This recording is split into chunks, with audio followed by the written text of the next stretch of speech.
Hi folks, I'm Alan Watt and this is Cutting Through the Matrix on March the 13th, 2016. Now the last few series I've done really have been on From the Master's Mouthpiece, coming soon. Your planned future of gloom and doom, because that's all you've heard for ages, isn't it? Getting you ready for austerity and so on. And all the financial troubles and more free trade, which already screwed you into the ground pretty well, is being expanded, you see. And the first world countries, then they still call those who are not living in the streets so far, or like all living in the streets, a first world country, have to pay for the third world countries to come up to a higher standard as we're all going down the tubes, you see. It's wonderful, really, for a global system and the masters who really are already in charge of it and control it all. But this next series, at least this particular episode, is about the carbon con. And now I've touched on this before, and pretty in depth actually, to show you, because the whole point of this is to show you how things are planned well in advance, before you ever hear of them, and before anything that gets passed into law, you see. There's a technique of getting the public ready for any big change, especially to your wallet, you see. And this is how they do it. They always put up trial balloons years in advance, years and years in advance. And in fact, they take old ideas, things that came out through the bogus sciences of 50 years ago or more, and say, how could I use that down the road to bring in this kind of controlled society? It's all about that, the totally controlled society in a global system. And in the old days, of course, they coupled it with religion. That was much easier then to control the public, and you get mandatory tithing off them and things like that, you see. But when you could tie something in like the carbon con, that's here already, and cap and trade and all that, you tie that in with science, which is the new priesthood, you see, and much more corrupt than even the old priesthoods were. This new priesthood, know darn well they're corrupt. But then again, that's the stage of society we're in all the Western countries of today. We're being corrupted totally. And that had to happen as well, because the big boys who always plan the future, because, you see, at one time it was just the nation that was their business. They owned the nation. Now they own nations, and now they pretty well own the world. That's the whole point of creating trading blocks, tying them together, giving them central parliaments. Always start off as commissions to deal with trade. And then you have the super parliament of the global system. And that's what we've gone down. I've done so many talks in the past on this, and it all ties together, you see, to show you that you can vote for whoever you want to. And it's pretty well impossible for any real non-member of the big club to get into being elected. It's pretty well impossible, because they have to go through they're all vetted long before you even hear their names for the position. I've gone through the history of the CFR, and that since the late 1800s, the main organisation, the Royal Institute for International Affairs, which is called the Lord Alfred Milner Group at that time, everybody who's been elected in any party is a member of the same organisation. Carl Quigley said that, and he was the historian for their own archives, their own version of history, these guys. So nothing's changed, you see. Whether they admit they're a member or not, doesn't matter. You'll find out afterwards that they are. Other ones, of course, run for the presidency, and they'll say, well, it's just my wife is a member, or something like that. Or else they say, well, I'm a member, but I've dropped that part right now for I'm running for office. Like, you just put it to the side, and everything you've sworn allegiance to in that particular organisation, you just suddenly forget, like amnesia. But rubbish, you see. Utter rubbish. And so many records. Remember, cuttingthroughthematrix.com, into the archive section, there's so much history there, going way, way, way, way back. I try not to get caught up in the daily trivia, Because most news is trivia, especially when it's sensational or emotional. That's put out there purposely to make you think you're still getting real news. That's not news at all. Real news is how you take over, control, and own nations of peoples. That's real news. And it's not a conspiracy as such because it's an open conspiracy. That's what H.G. Wells called it. He was part of it in his day. He was a propagandist for it. So to tie this in to the archive section, which it certainly will do for those who really are serious students who really want to know. And believe you me, most people who say they want to know don't really want to know. They want you to basically tell them what they want to hear. Big, big difference. And I've never lived in illusion, you see. I've even gone through the psychology behind the different, used to be called Patriot Movement. Now it's alternative media and so on. And the history of it, because back in the Cold War, the beginning of the Cold War, you find that the CIA, one of the first things it did was to make sure it embedded people through all media. All media. In fact, some of the media that was set up by them, including at that time was a form of Christian Patriot radio, shortwave, to try and spread a counter to the communist ideologies across the world. And it never let go, of course. And if you understand the psychology behind it too, because it's all psych warfare, your mainstream media, when you see a documentary being shown, and some graphic thing of an animal getting killed by another animal or whatever it happens to be, and the music is boom, boom, boom, very ominous and all that kind of stuff, and then start adding that into regular media, and then if you want to go on, don't copy the regular media, because what you're doing is you're showing. They're using the same psychological techniques to manipulate the minds of the people who are viewing or listening. And that's the truth of it, basically. If someone's bringing you a motive topic after a motive topic, and there's no doubt about it, there's professional board ops managing the music that's going to be a part of the intro or it's in the background and so on, that's meant to make your blood pressure go up and down like a yo-yo, and your heartbeat just race and come back down and race again, etc. An emotional roller coaster to try and embed what they want to have embedded in your mind, so that you don't think straight for yourself. You can't think straight and clear if you're being manipulated. So think for yourselves. That's not my main message, has always been think for yourselves. And you are literally your own champion. And it also means that when you have what is bad news, and how bad the thing is, you say so. You got to say so. It's no different than, for instance, if you are a doctor or something, you must learn all the pathology to do with disease, and the signs and symptoms, and the prognosis, and so on, as it progresses, etc., down its path. And it's not very nice to listen to, naturally, but if you don't know them, because it's just not nice to listen to, then what kind of doctor are you? You want to be a happy doctor, you know. Come in with complaints that are happy complaints, don't tell me bad ones. And that's the psychology, again, of most people, basically. We do have, as they call it, an optimist center in the brain.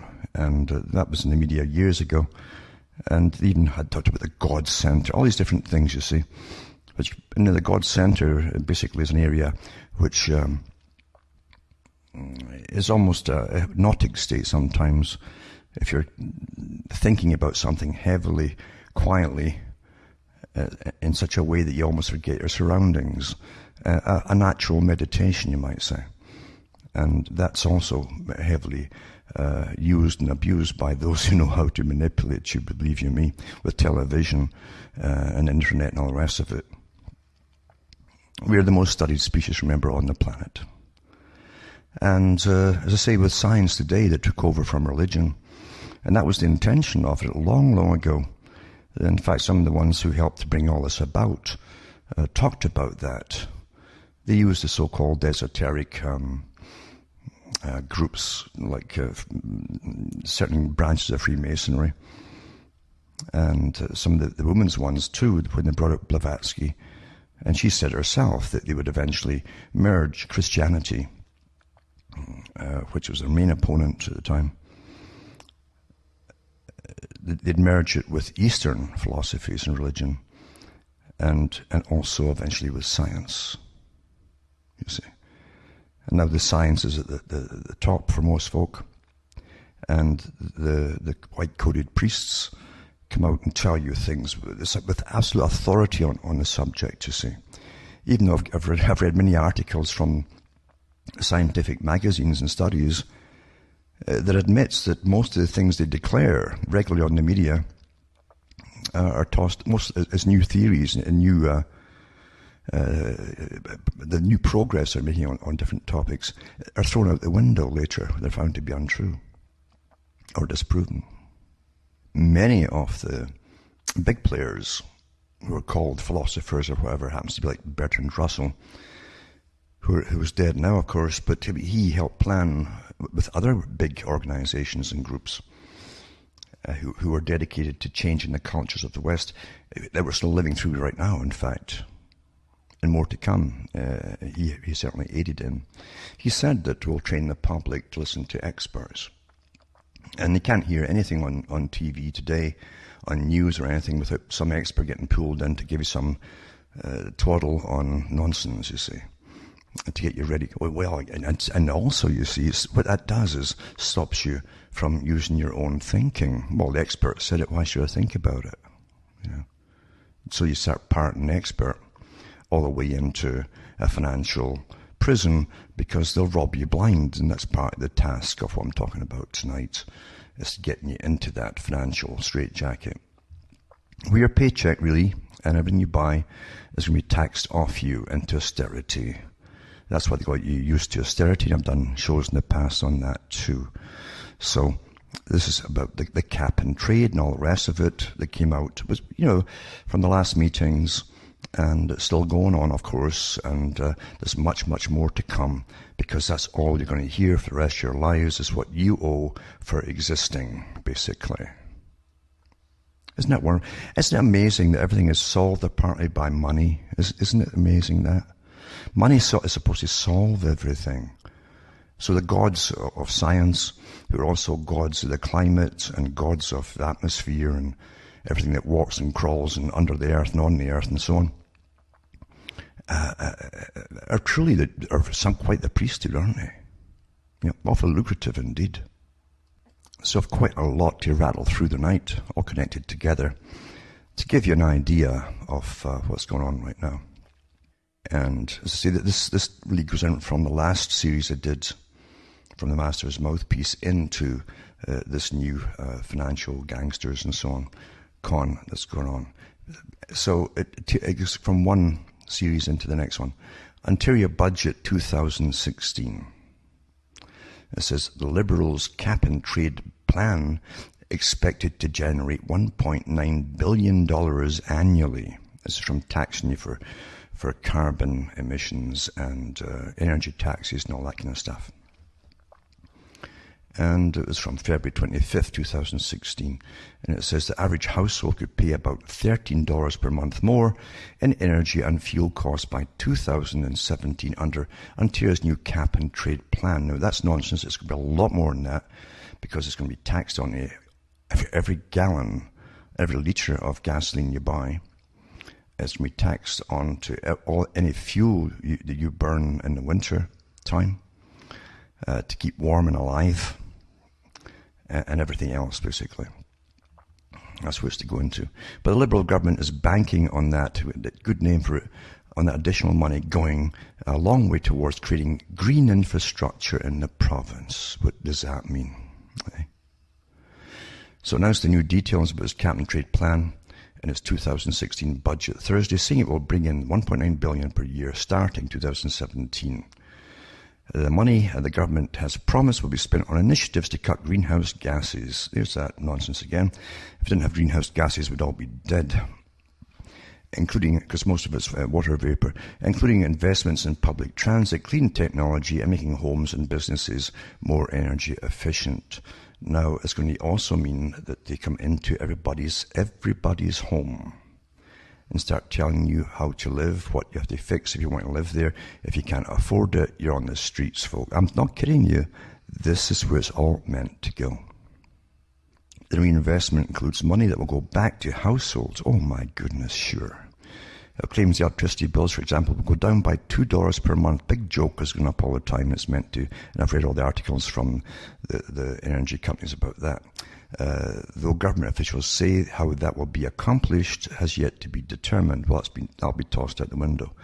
Meanwhile, gas prices are set to go up by 4.3 cents a litre, while monthly heating costs for the average home are projected to climb by $5. Way more than $5, folks. Estimates that are based on the current price of carbon. So the price carbon, you see, the program begins in 2017.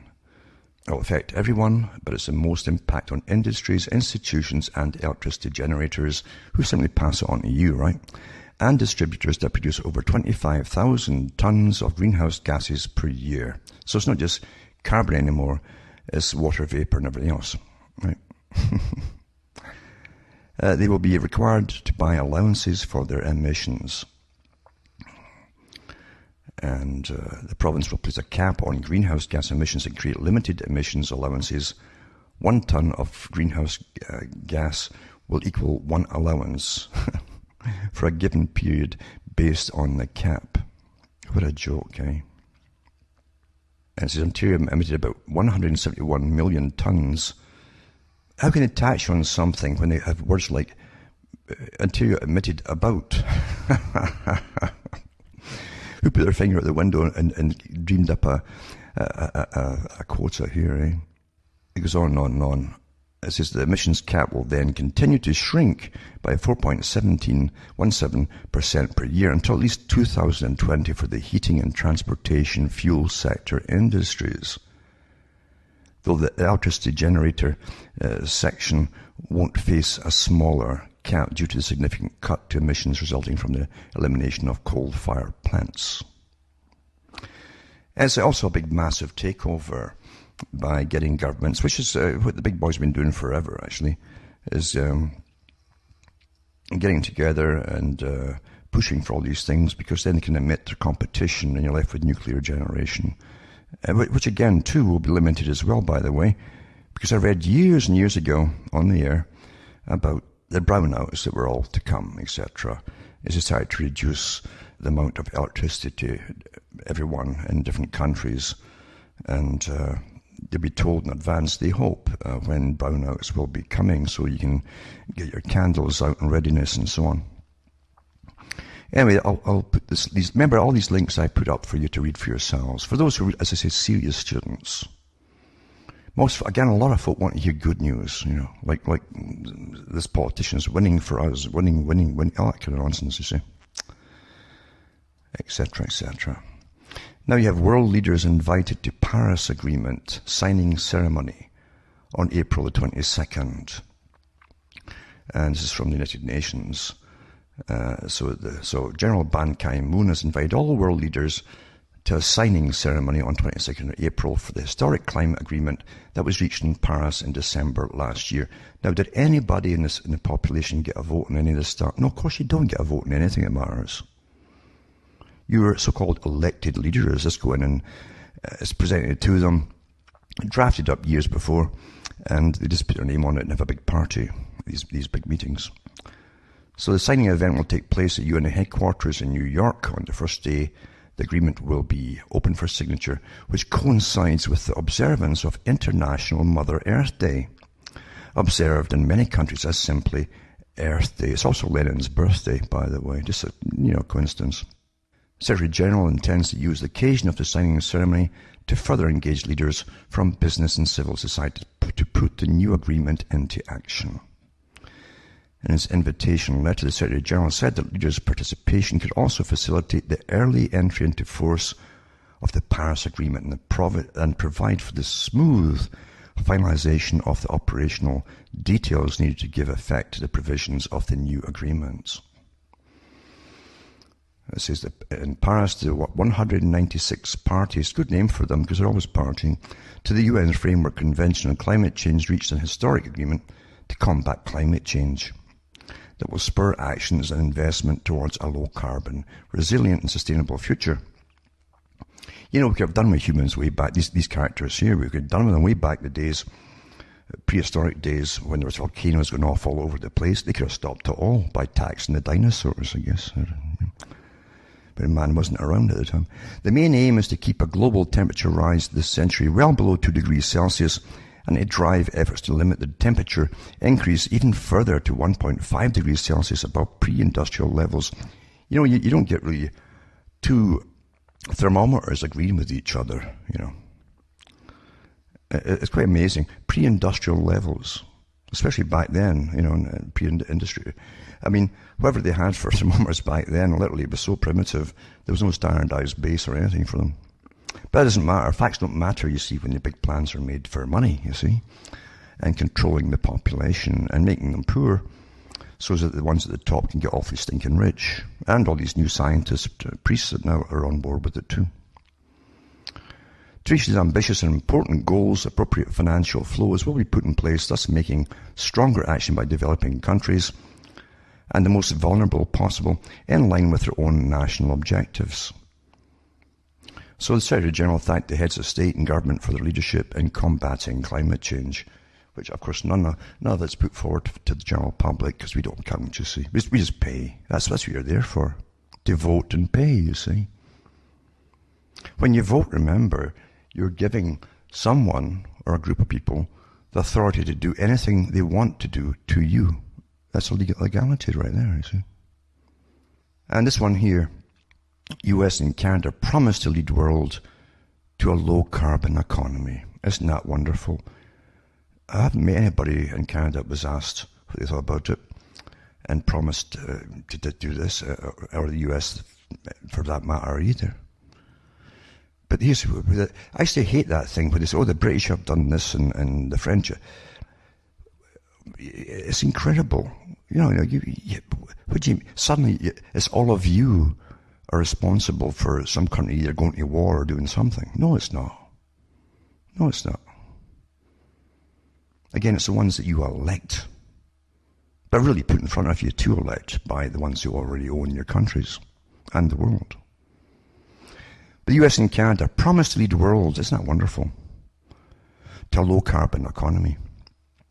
And it says, the US and Canada declared they would help lead the transition to a low-carbon global economy Thursday, in a dramatic role reversal for two countries once derided as climate change villains. Villains, you see, you're a villain.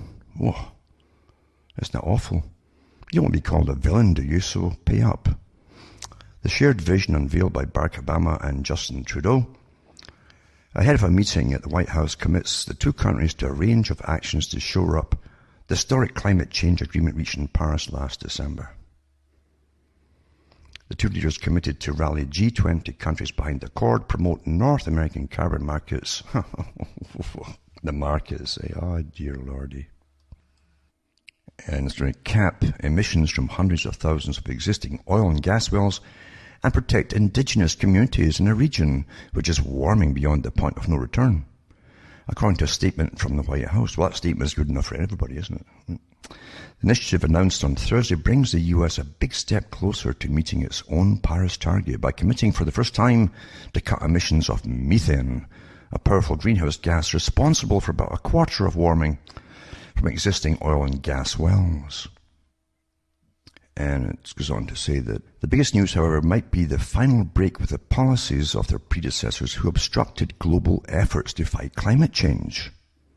See, that's apparently it's a fight. Wow. In his 7 years in the White House, Barack Obama has steadily transformed the US into a climate leader on the international level. Yeah. The two leaders regard the Paris Agreement as a turning point in global efforts to combat climate change and anchor economic growth and clean development. The White House said in a statement, the resolve that the United States and Canada must and will play a leadership role internationally in the low-carbon global economy over the coming decades, including through science-based, science, the priests are coming in again, to protect the Arctic and its peoples. It's amazing that, you're taught at school, very basic stuff about ice ages and what happens between the ice ages, warming periods, see? And we're getting that too before man was in the planet, apparently. Isn't that amazing, eh? But now we're causing it, you see. We're causing it, and the answer to it is to rob you blind of everything you earn. Money. With Thursday's announcement, Obama appeared to be passing the baton of climate leadership to Trudeau. Trudeau, just months into his prime ministership, has made clear he wants Canada to play a similar leadership role at home and on the global stage. White House officials told a conference call with reporters Thursday. And it's a PR piece, of course. Everything comes out of the UN is a PR piece. And so Canada and US will work to ratify the Paris Agreement as soon as possible, leading an important symbolic boost to prospects for bringing the Paris Agreement into force as soon as possible after the 22nd April signing ceremony. The agreement must be ratified by at least 55 countries, representing 55% of global emissions. And it goes on and on and on. Again, it goes through the same old rubbish. Then you go into this article here. And this is from March the 3rd, 2016, to do with Ontario. The Ontario government has unveiled its long-awaited cap-and-trade regime. Meanwhile, the federal government is in the early days of establishing its pan-Canadian climate strategy, featuring a minimum national carbon price of $15 a tonne. Will these policies help Canada meet its commitments under the Paris Climate Change Agreement to reduce greenhouse gas emissions and limit global warming to 1.5 degrees Celsius above pre-industrial levels? It's interesting, though, when you think about it, that when you look at the trade winds, all the different winds that affect the countries and how they go around the world, really, up and down, north, south, and east to west a little bit, and change. And of course, they're well established, the patterns that they move in. So basically, you can, for instance, if you ever watched the radiation that was coming in from Japan, for instance, when Fukushima went off, and you could follow it, and I did. I kept records of it too. And you saw the graphic and satellite and graphic movements of the winds as they were coming through. They come up through, it was California basically, and go up northeast and then over the Great Lakes and then up into Ontario. So basically, when you look at it too, you can start getting carbon coming in to Ontario from China. But that doesn't matter. It doesn't matter, you see. You got to pay for it now. It's all bogus, you understand. This is not just to get money. It's a big part of it, naturally, for the big boys at the top. It's better than indulgences used to be in the Middle Ages. And it's passed by law and by our governments. It's even better for them, you see. It's also to bring into austerity into post-consumer society and make you pay massive amounts for everything you'll need for basic survival, for living, and restructure all of society under total government authority. Every single person eventually on the planet, but starting in your countries, you see. And it says here, it depends. It says, Ontario joins Quebec and California. And I've read the articles again, and it's in the archive section at CanadaRemates.com. In the Western Climate Initiative, WCI. It's, again, a private group got together. A carbon market for tradable emission allowances. Like the European Union emissions trading systems, the WCI places a cap on the amount of carbon that can be emitted into the atmosphere and facilitates the trading of pollution allowances. Now, all our governments, you see, so they're across Europe too, they give out millions and billions, actually, of carbon credits to the big corporations so they could start trading these, just like any real commodity, and make profits on it, you see. And of course, all the scams are already there. Where we get money, except there's always a scam involved by the Yeah, the usual people who are fantastic at chronology. The cap is reduced over time and, in theory, the cost of carbon allowances rise. Well, it's easy to get lost in the weeds of cap and trade policy, no kidding. It's important to focus on the regimes. I like the terms we're using now. The regime. You're living in regimes now. Overall objective to rapidly reduce global greenhouse gas emissions. Two considerations are crucial. The price must be right, that's number one. The highest carbon price in Canada is British Columbia's $30 per tonne carbon tax. But bear in mind that BC's tax does not apply economy-wide BC carved exemptions for industries with high emissions intensity and exposure to trade competition, such as oil and gas. The same unfortunately goes for Alberta's tax expected in 2018 and Quebec's carbon market allowance price of $15 per tonne. Worse still, $30 per tonne, let alone $15, is woefully insufficient market signal.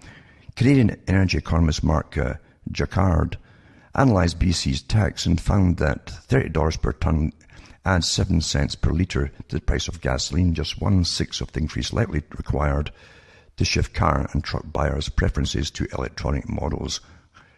Electronic models in Canada, especially in places like Ontario and so on, where the winters you get here are useless. Useless. And it ain't going to be cheap. Never mind that you need to buy them, but to maintain them. Never mind again, recharging the darn things. Because in the deep cold, everything, any battery out there is going to lose its charge. So fast. Anyway, it doesn't matter, because it's all meant to get you off the road eventually. This is hardly surprising given peer-reviewed estimates of the true cost of carbon. What do you mean a true cost of carbon? How's there a true cost to anything? It's just somebody's idea. That's what a price is. Jacquard estimates that carbon must rise $160 per tonne by 2030 to meet the previous federal government's target of reducing the greenhouse gas emissions by 30% from 2005 levels by 2030. On another model, one accounting for GHGs, global greenhouse gases, adverse impact on country-level economic growth, the true cost of carbon is $220 per tonne. So they're arguing about the cost of it. All these guys that love to, the guys who live better than you, who work with pens and pencils and adding machines and so on, who all work for governments and stuff like that. Anyway, it's awfully boring, but this is the nonsense. It's worse than your taxes. Try to understand what the heck they mean, because that's meant to be that way. It's all chronology. And then you have California adopts extensive cap and trade emission plans. That's from 2011. See, it's all done long before they sign anything, folks. Everything always is. And I've read the articles with the provinces of Canada, and certain ones would mate up with US states, and they would go it themselves, and they passed laws years ago to start putting energy taxes and carbon taxes and things like that to see in reducing carbon. Again, an archive section at cuttingthroughthematrix.com.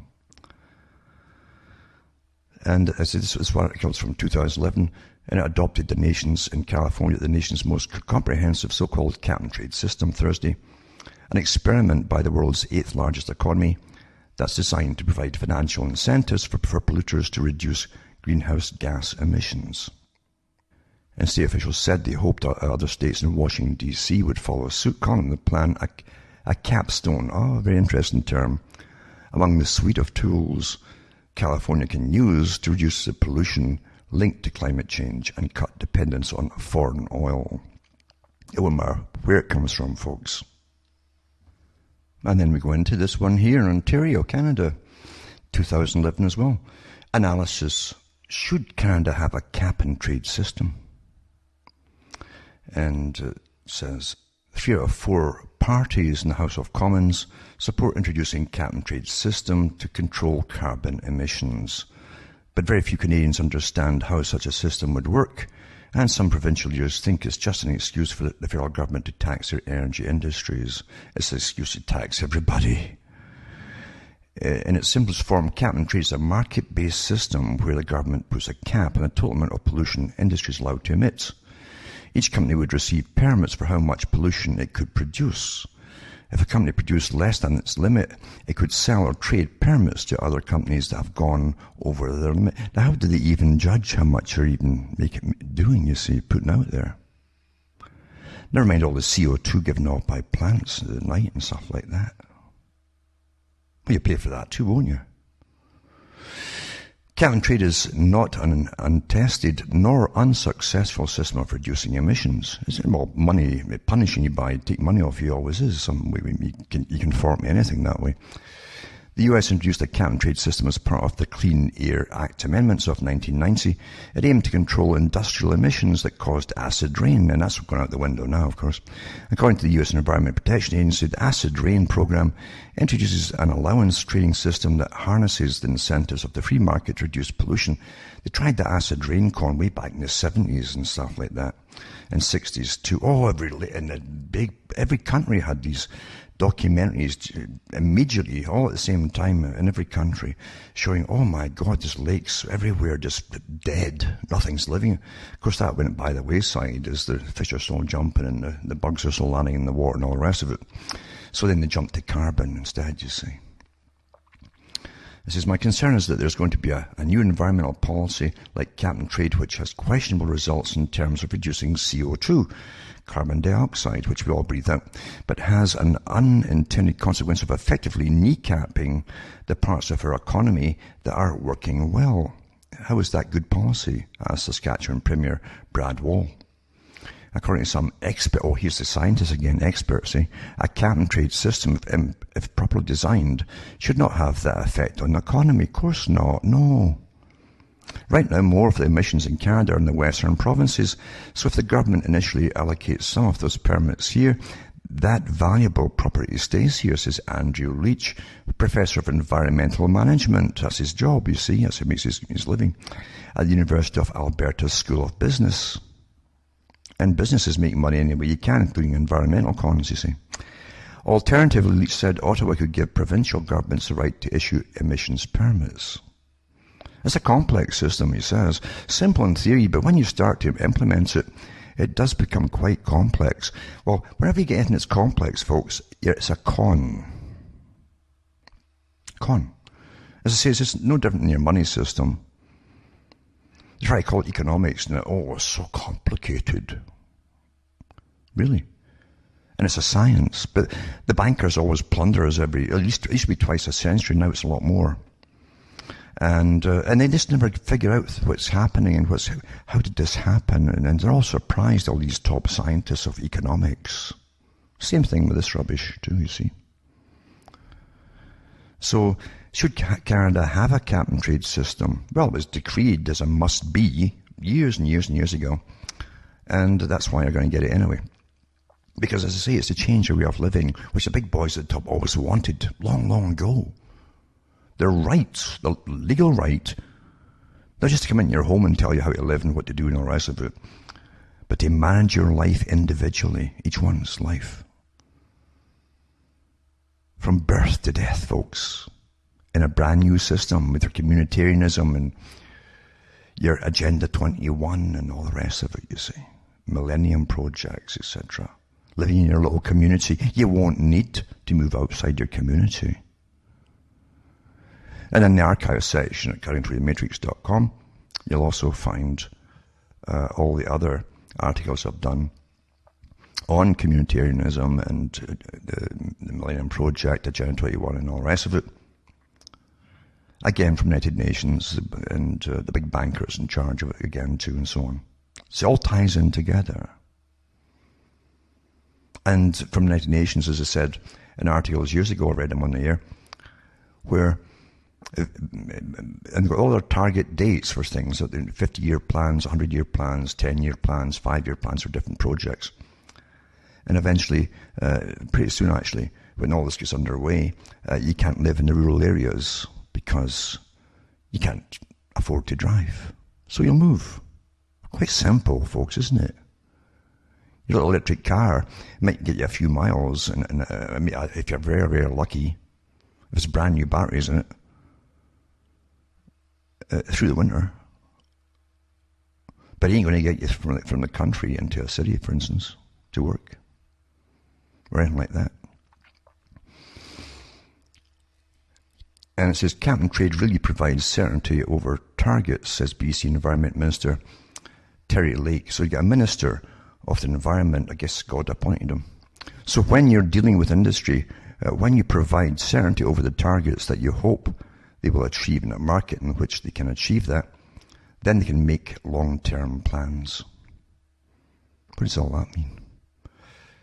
Well, WCI hopes to have its system up and running next year. There's already a cap and trade system for power utilities in the northeastern United States.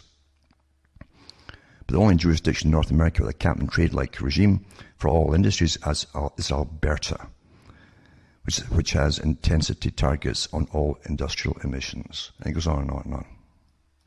Now, the Western Climate Initiative 2, you find it on Wikipedia. I've talked about it already. And it says it was started in February 2007 by the governors of 5 western U.S. states,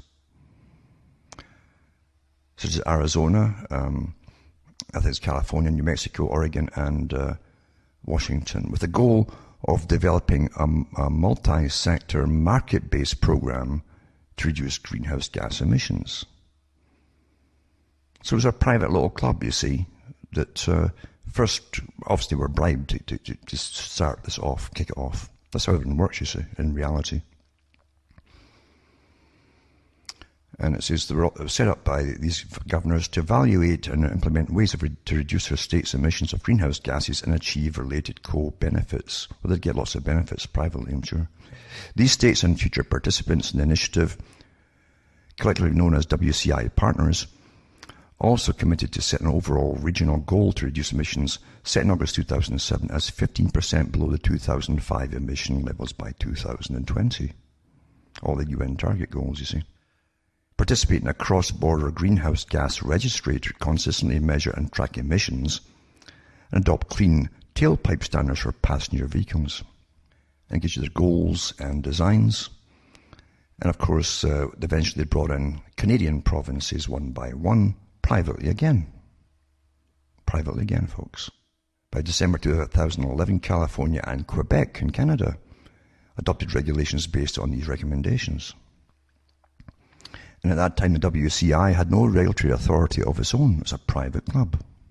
You understand? So it doesn't matter what you understand. It's all a done deal with private clubs. The big foundations run everything, the private foundations. You understand it?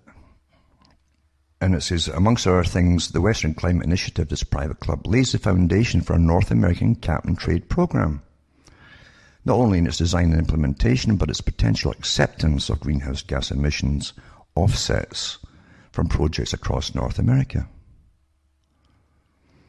Some observers described the entire project as greenwash, designed to avoid committing to the Kyoto Protocol, and cited evidence that much of more drastic cuts, up to 40%, could be achieved without affecting the investment yield and equities. It's all down to money, isn't it? A good indicator that such cuts would not affect economic prospects in the economy as a whole. Some watchdogs expressed concerns over why WCI was set up in the state of Delaware as an anonymous shell company that would evade public scrutiny. I wonder why. The CEO of CARB, James Goldstein, is also listed as the chairman of the board of WCI. That's just coincidence, isn't it? And the head of the Auction Oversight Group. Auction. With the auction off all these offsets and stuff. And I've got a link on that too I'll put up for you to see. Partners versus observers. Several US partners, although active participants in the design of the program, announced in 2010 they would either delay or not implement the program in their jurisdictions. The partnership was therefore streamlined to include only California and the 4 Canadian provinces actively working to implement the program. All these private NGOs that are paid big bucks by the top by the foundations, you see, the private foundations that run the world. And I'll put up many quotes by big players and all the cons that go on over the years. Again, going to the archives section, cuttingthroughthematrix.com. And many of these quotes were collected by their sites. It added them to their own or created their own using all these different things I'd been reading up and finding out and so on. To show you that it's all been planned years in advance and it's all a big con, you see. Some of the players even explain the techniques that they use. And years ago, of course, the Minister for the Environment in Canada was called Christine Stewart. Years ago. And it says, no matter if the science is all phony, there are collateral environmental benefits, and climate change provides the greatest chance to bring about justice and equality in the world by spreading the cash around, you see. Maurice Strong, of course, the late Maurice Strong, the big elitist again, who believed in the scientific community, and guys like himself should run the world, and a lot you should die off as well. The guy who said that, the guy who brought you in a lot of these environmental treaties that were all signed, again, by all your governments, and who was set up and trained by the Rockefellers, he worked at the United Nations and all, and so on and so on. And a big story behind even his genealogy is awfully fantastic. But anyway, he's a billionaire elitist, of course, because he truly believed that most of you were just superfluous and shouldn't be living. He was the primary power behind the United Nations throne, and he says, and he was a large CO2 producer. It says, and he really was a large producer himself. Isn't the only, he belched a lot of CO2. Isn't the only hope for the planet that the industrialized civilizations collapse? Isn't it our responsibility to bring that about? You begin to get the picture, folks.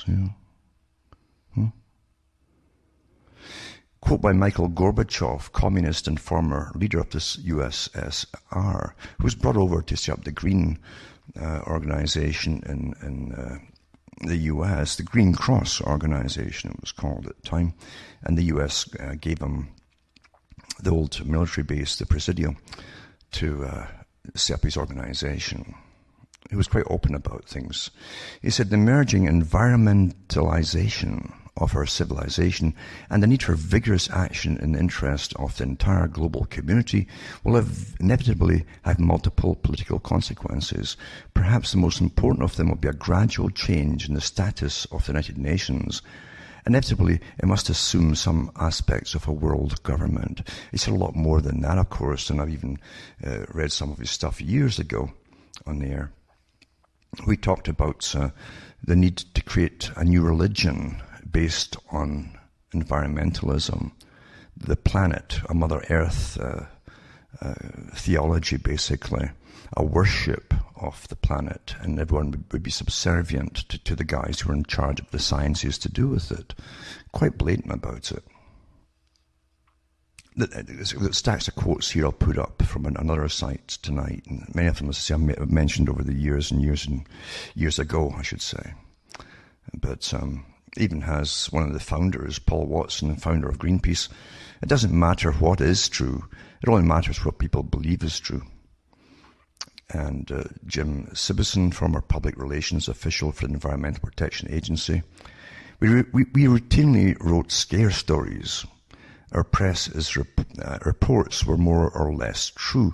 We were out to whip the public into a frenzy about the environment, basically by panicking them, you see.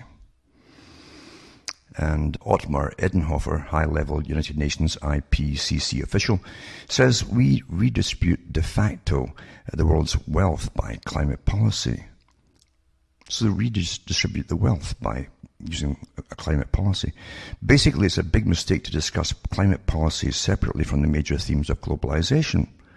One has to free oneself from the illusion that international climate policy is environmental policy. It has almost nothing to do with environmental policy anymore. It's to finance all their new economy, which is like trading carbon credits amongst the big boys themselves. It's for them, you see. And of course, the Club of Rome kicked it off too, saying and searching for a new enemy to unite us. Big think tank, of course. we came up with the idea that pollution, the threat of global warming, water shortages, famine, and the like would fit the bill. That would fit the bill. All these dangers are caused by human intervention, and thus the real enemy then is humanity itself. And the belief that humanity requires a common motivation, namely a common adversary, in order to realize world government, create an enemy, which is all you, and you're going to perish if you don't get put the power in their hands, you see, and of a world government. That's what he's talking about.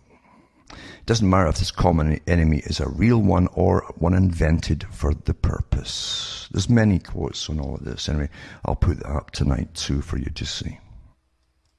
I will just rattle through some of the other articles here. And this is from Arthur Neslin in Brussels. The EU is set to emit 2 billion tons more CO2 than it promised. Oh, too much heavy breathing going on at the Paris climate talks, threatening an agreement to cap global warming at 2°C, a note from the European Commission has revealed. I guess I'll have to just bump off a lot of people, I guess. Carbon prices will rise too slowly to cut industrial emissions as much needed, said a confidential report prepared for the MEPs on the Environment Committee, which The Guardian has seen. They say that the shortfall could spur criticism from other countries that signed up to the Paris Agreement, which aims for net zero emissions, that's zero emissions, later this century. We'd all be dead, folks, if that's the case. I hope you understand this. But a correction in the place at which carbon allowances are removed from the market to raise their prices, see, they can raise the prices of this trading, this new con game of trading on the market, could spark anger from coal-dependent EU countries such as Poland, which believes its industry would be unfairly hit. There'll be a lot of frozen dead people as well. The EU was caught between a rock and a hard place, said the Green MEP Bas Eickhout, who sits on the Environment Committee. Yep, he's green. I wonder what planet he's from. The current proposals are not consistent with what was agreed in Paris, and they're not even in line with what's net. So, because I've made all these ridiculous treaties with all these ridiculous legal clauses and so on, reality doesn't. If reality clashes with it, they're all a tizzy about it. You got to obey the treaty here. And you better find a way to cut all those emissions and so on. You know, since it's all done by the humans, as I've read already, according to the Club of Rome, they better just start bumping us all off or asking for volunteers to walk into the chambers or something that zaps you and you just disappear. And then you have the European Union Emission Trading Scheme. It's a scheme, all right, done by the schemers. And this is also known as the European Union Emissions Trading Scheme, the first large greenhouse gas emissions trading scheme in the world, and remains the world's biggest. Wow. See, they decided that years ago. Launched in 2005 to fight global warming. Wow, it's fighting it by taxing money off you. And as a major pillar of EU climate policy, the CON. The EU ETS covers more than 11,000 factories, power stations, and other installations with a net heat excess of 20 megawatts in 31 countries, all 28 EU member states, plus Iceland, Norway, and Liechtenstein.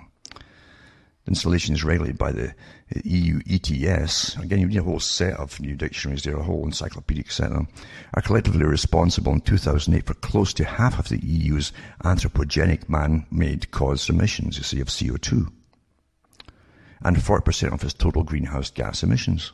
Amazing how they can just work out precisely that. It's fantastic. Aren't you amazed by these guys with their little pencils now, eh? The taxation of electricity producers' power stations for the emissions of CO2 has been controversial, as globally governments have refused to accept additional burden while many have repealed such schemes. Canada repealed it in 2011, but it's back again with the new Trudeau government and regime, as they call it. And then, I'll go into this one, Attorney General Loretta Lynch has considered taking legal action against climate change deniers. So once you get a PC term in that blacklists folk and all makes them feel guilty, that works for one group, you can always use it in another group. So you're a climate change denier. 10th of March 2016. So she's considered taking legal action against the climate change deniers. I thought that was done a while back by her too. The United States top lawyer told the Senate Judiciary Committee Wednesday that the Justice Department has discussed the possibility of a civil lawsuit against the fossil fuel industry. She said any information her office has received has been sent to the FBI in a bid to build a case. Her comments came as she was questioned by Democratic Senator Sheldon Whitehouse from Rhode Island. And there's a video there too if you want to look at it. And you can look that up and see, get a vision of the future. Maybe they'll give you a firing squad. I don't know what they're going to do, This one here is another one. And it's quite comical, naturally, naturally comical. It says, and this is a standard technique by the big foundations and NGOs. The United Nations is using for other different things they wanted to get rid of and so on, or introduced. Standard technique. Children, it says, kids sue Obama for violating their constitutional climate change rights. Backed by an environmental group and climate activist, that nutcase, of course, James Hansen, who's well paid, I'm sure, for being a nutcase, the guy who worked at NASA. 21 kids appeared in an Oregon district court Wednesday, part of a lawsuit against President Obama for encouraging the use of fossil fuels. They also claim this is leading to increased global warming. It's a violation of their constitutional rights, similar to a suit that was filed last summer in Massachusetts, in which the judge threw out the case. The children aged 8 to 19 seek to hold President Obama and various federal agencies responsible. Look, tell the parents to cut off their heating in their rooms over one winter. That's the end of that. And we'll go on to the next one here. Yeah, the feds paid $709,000 to academics who studies, and one academic, this is apparently, who studies how glaciers are sexist. Maybe it's the shape of them or something. I don't know, like the Matterhorn, that horn thing. It might, who knows? And it says, academics at the University of Oregon have determined that glaciers and the science that studies them are deeply sexist, merging feminist post-colonial science studies and feminist political ecology. The feminist glaciology framework generates robust analysis of gender, power, and epistemologies in dynamic social ecological systems. You always tell when left-wingers are writing something, thereby leading to more just and equitable science and human ice interactions, reads the paper's abstract. Research was published in the peer-reviewed journal Progress in Human Geography in January. Studies done by historian Dr. Mark Carey and some student researchers, and it was financially supported by taxpayer dollars. No kidding. Well, it always is, isn't it? The National Science Foundation gave Carey a 5-year grant which he used to write his feminist glaciology paper. He's received $709,125 in grants from the NSF, according to his curriculum vitae. Most existing glaciological research, and hence discourse and discussions about cryospheric change, stems from information produced by men, about men, with manly characteristics and within masculinist discourses, Carey wrote. These characteristics apply to scientific discipline. And it's true enough, if you're really freezing, you start wearing trousers. And long johns under them, too. Anyway, beyond glaciology, there's an explicit need to uncover the role of women in the history of science and technology, while also exposing processes for excluding women from science and technology. Dear, this has got to be a joke. Oh, yeah. It's just incredible, isn't it? But again, get some academic there and claim they're a scientist and put them on TV, and you believe whatever you're told. They say it with authority, and there's other UN guys to back them up. Oh, no kidding, folks. Well, from Hamish myself from Ontario, Canada, is good night. May your God, your gods go with you.